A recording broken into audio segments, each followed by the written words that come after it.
पुण्याच्या पथकांसाठी आम्ही एक नियमावली केलेली आहे, ती मुद्दा आपल्याला सांगतो. पथकातल्या कोणीही कोणत्याही प्रकारचं व्यसन करता कामा नये. ते तंबाखू, गुटखा, च्युइंग गम हे सोडाच, पण दारू आणि सिगरेट कशालाही पथकातल्या मुलांनी स्पर्श करता कामा नये. अशा व्यसनी मुलामुलींची पथकाला हकालपट्टी करा, असा पुण्यामध्ये आम्ही ठरवलेला आहे. दुसरा महत्वाचा मुद्दा, बहुसंख्य विद्यार्थी असतात. पथक म्हणजे नापासांची शाळा नाही.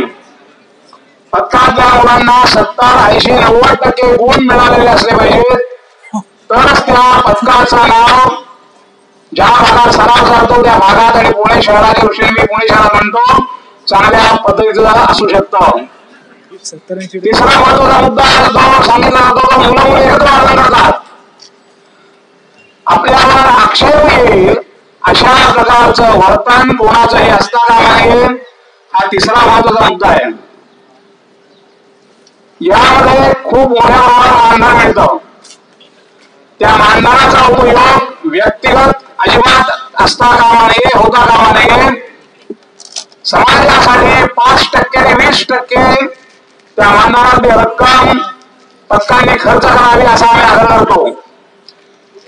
गेल्या 10 वर्षात पुण्यातल्या सगळ्या पथकांनी मिळून सामाजिक कामांसाठी 3 कोटी रुपयाचा निधी दिलेला आहे. हा 10% धरला तर मानधन किती झालं हिशोब करा. ह्या सगळ्या विषयांनी आपण सगळ्यांनी वादनाचं काम करायचं आहे. मी नेहमी असं म्हणतो, महिनाभर 2 तास वाजला कुठल्याही बाबाला चांगला वाजवता येईल, पण हे जे बाकीचे सांगितलेले मुद्दे आहेत, जे गुण आहेत ते असतील तर तो माझ्या दृष्टीने चांगला वादक आहे. कदाचित त्याची एक कडेली आज असेल ताशाची, पण तो उत्कृष्ट अभ्यासात हुशार आहे, नोकरी करतोय, त्यात करिअर करतोय, कुठल्याही प्रकारचं व्यसन नाही आणि सामाजिक कार्यामध्ये सहभागी आहे, तर असा वादक माझ्या दृष्टीने श्रेष्ठ वादक आहे. 2 उल्लेख मी मगाशी करते. उत्तम ढोल वादक आपण शोधला. कसा शोधला? एकूण त्याची शरीरदृष्टी कशी आहे, म्हणजे ताकदवान आहे असं नाही. दुर्मुखांना चेहरा आहे का चेहरा हास्य आहे, दोन्ही हात कसे फिरतायत, काही जण इथले वाजवतात, काही जण असं बरोबर वाजवतात. मेणावर टिपरू पडताय का आजूबाजूला पडताय, ते टिपरू नुसतं पडताय का ते आवाज देत आहे, थापीचा स्पर्श होतोय का थापीचा आवाज येतोय, ही सगळी चांगल्या ढोल वादकाची लक्षणं आहेत. तास सगळे पाठ होतात, ढोल वाजवून यायला लागतात, काय विशेष नाही. पण असं सगळं जमताय तो चांगला ढोल वाजव. तसं ताशाचा उल्लेख केला होता. ताशाची गाडी कशी धरली आहे, देहबोली कशी आहे, ताशाच्या त्या कडेवर गाडी आवडते काय, ती ताशाची गाडी नेमकी त्या ताशावर कुठे पडते आणि ताशाची गाडी पडल्यावर तिथून किती बोल निघतात, किती दंगा निघतात, त्याला आम्ही आमच्या व्यायामध्ये रण म्हणतो. असं नाही एकदा डोक्याला 2, 4, 6, 8, 16 अशा पटीत ते डोक्या ऐकून लिहायचा तो चांगला ताशावर ठरतो. आता मी क्रमांक जाहीर करणार आहे याच्या स्पर्धेचे, कारण सगळ्यांचा चांगला काही वाद नाही, पण स्पर्धा म्हटलं की गुणगान आलं आणि त्यात तर्कभाव आला थोडासा, ते पाहावं लागतं. द्वितीय क्रमांक आहे वक्रतुंड पथकाचा. त्यांना 100 पैकी 19 गुण मिळालेले आहेत.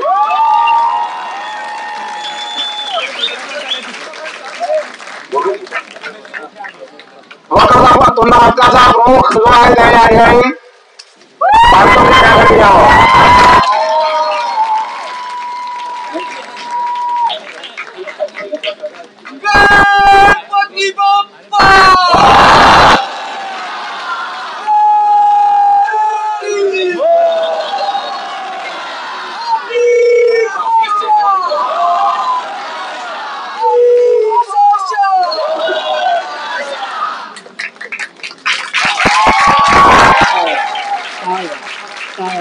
क्रमांक 1 आहे समूह अंदाजा.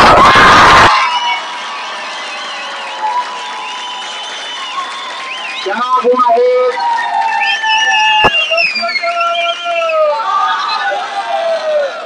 त्यांना गुण आहे 100 पैकी 80.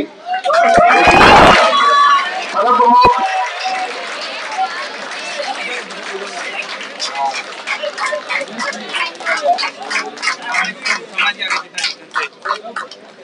आपल्याला स्कोप आहे.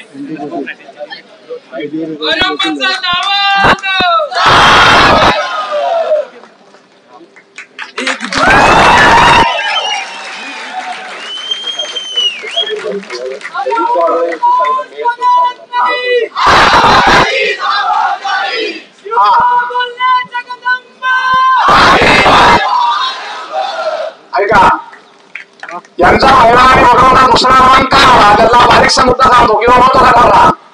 एक गुण हा म्हणजे फार नाही, पण दशार्थाने फार मोठा आहे. सांघिक वादन म्हणून जी चीज आहे ती आरामपदकाची आम्हाला जास्त आवडली आणि 3 परिच्छेदात मिळून त्यांना 1 गुण जास्त मिळाला. म्हणजे बघा किती सुरुवात होती ती.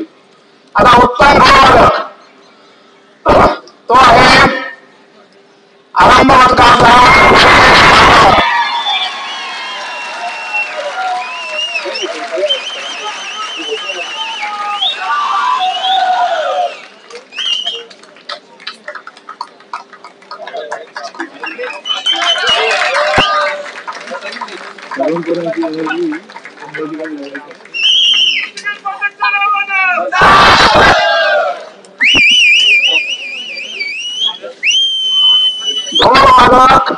मुलगी काय कमाल आहे बघा.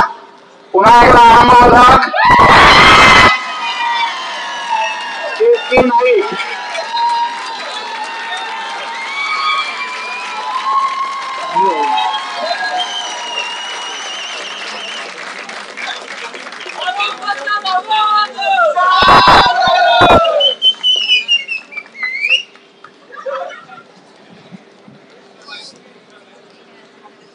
उत्तम ताशावादक त्याला मुलगी निवडलेली आपण.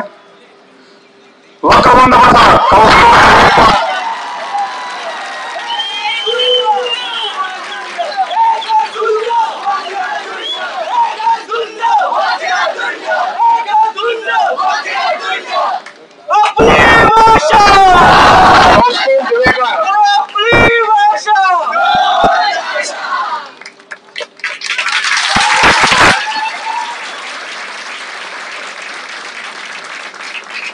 कार्यक्रमाच्या सुरुवातीला संयोजिका दीपाली कार्यांनी एक